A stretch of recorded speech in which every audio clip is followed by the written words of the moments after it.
जय जगन्नाथ। चटपटा आंब सड़ा आज बनैबा। मो रेसिपी जदि आपण को भल लगुच यूट्यूब रे सब्सक्राइब करंतु, इंस्टाग्राम फेसबुक रे देखुचंदी जदि फॉलो करंतु।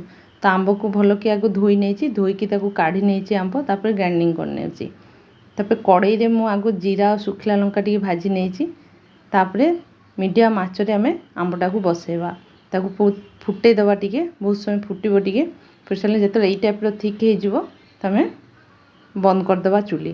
तापर बीट लुण देदेबा, जीरा सुखला लंका छेचिकी रखिली ग्राइंडिंग करदे, गोटे थाली रे तेल लगेदेबा, तापर ताकू ढालिबा, ढालिकी टी ठंडा हो सारा पर थाली को एमती हलैदेबा, समान हो गला चारिआडे। तापर आमे खरारे देदेबा, खरा दीटा खरारे पूरा सुखी जाइए, देखो जोर खरा होता सुखी जाइए पूरा। तापर उल्टे पुणी आ गोटे खरा देदेबा, दीटा तीनटा खरारे बढ़िया हो जाए।